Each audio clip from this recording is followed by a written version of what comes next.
Жылан бұзған ауылындағы оқиға. Біздің халық жыланды үй ішінде немесе ауласында көрсе, киелі жәндік деп, оған ырымдап ағарған құяды, ұн сеуіп жатады. Біздің Төле Би ауданында жылан бұзған деген ауыл бар. Қариялардан ауыз-екі естуімізше, оның тарихы мынадай деседі.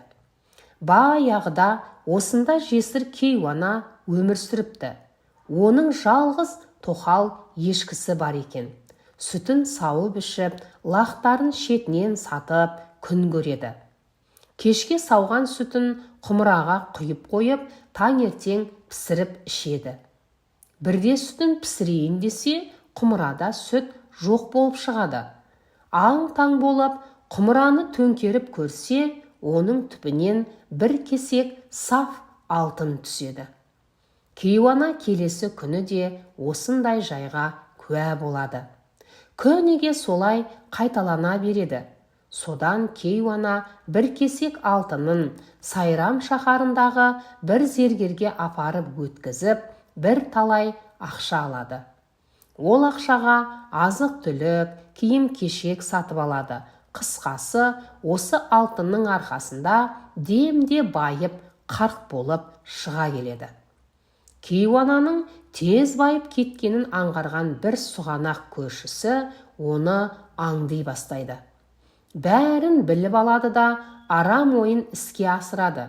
Аңғал бейшараны буындырып өлтіреді. Сосын ешкінің сүтін пайдаланып, күніге сыйлық алтынға қарық болады. Алайда ол оны місе тұтпай, араны ашылып, жыланның соңынан аңдып барып, оның кірген інін көріп алады. Сосын жыланның інін күрекпен талқандап, биік төбені бұза бастайды. Түнге қарай шаршап, үйіне келіп, ұйқыға кетеді. Әлгі төбе Бадам өзеніне жақын маңда екен. Түнге қарай осы төбедегі ордалы жыландар шабуылға шығып, сол адамның жан ұясымен қоса тағы біраз ағайын туыстарын шағып өлтіріпті.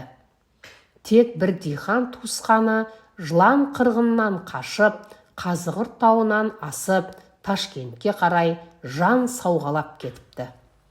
Күндердің бір күні Қазығұрт бөктеріндегі бір елдің бай саудагері Ташкентке мыңғырған қой ешкісін сатуға апара жатып, сол төбенің жанынан өтеді. Осы тұста мал басында келе жатқан дәу серкенің мүйізіне бір оқ жылан ұшып келіп оралады. Бұл бір киелі жылан шығар деп, оған малшылардың ешқайсысы тиіспейді. Ол да ешкімге зиян келтірмей, адамдар демалған жерде серкенің мүйізінен түсіп, күнге қыздырынып жатады. Малды қайта айдаған кезде өз орнына жайғасып, мүйізге оралып кете береді. Ташкентке жақындап, Зәкәрік суынан өткен кезде жаңағы оқ жылан кенет бірден әуеге ұшып ғайып болыпты. Оны көрген бай мен малшылар аң-таң болып қалады. Бұл жылан тегін емес екен. Бізге қыдыр болып ілестау әу баста. Енді біздің жолымыз болар, деп жорамалдайды бай. Сосын мен ертерек барып, қона жататын орын дайындайын, деп оза жортып алға кетеді. Бай жолда егін суарып жүрген дихандардың қосынан сусын ішіп, аздап дем алыпты. Сонда отырып, жолдағы өзі көрген жылан туралы айтып береді. Сол кезде дихандардың біреуі орнынан үрейлене атып тұрып, ол оқ жылан бұзған төбеден мені іздеп келе жатқан шығар, деп тыпырши бастайды. Мені тез жасырыңдар деп жалынып, жалбарынады. Дихандардың арасында біреуі ескіше оқыған молда екен. Сен саспа, мен жыланға қарсы дұға оқып арбайын, ал сен кетпенді төбеңе ұстап, үстіне 7 тандыр нан қой, депті ол. Әлгі диханды шұңғырға отырғызып, төбесіне кетпен ұстатып, оның үстіне 7 нанды қойған молда бар білген дұғасын оқи бастайды.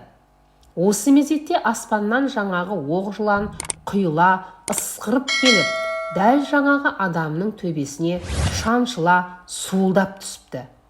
Ол 6 нанды тесе өтіп, 7-сіне келгенде өте алмай, тарс етіп жарылып кетіпті. Я, бұл Құдайдың құдіретіне шара жоқ. Әлде диханды молда оқыған дұға құтқарды ма екен? Немесе ас атасы қасиетті нанның қуаты ма? Қысқасы, әлгі қашқын дихан тура келген қатерден аман қалыпты. Ал әлгі төбенің маңындағы шағын ауыл содан бері жылан бұзған деп аталып кетіпті. Ол бүгінде адамдары өсіп өнген үлкен елді мекен. Шырмал Сұлан. Оқыған Гүлбибі Әбусайылқызы.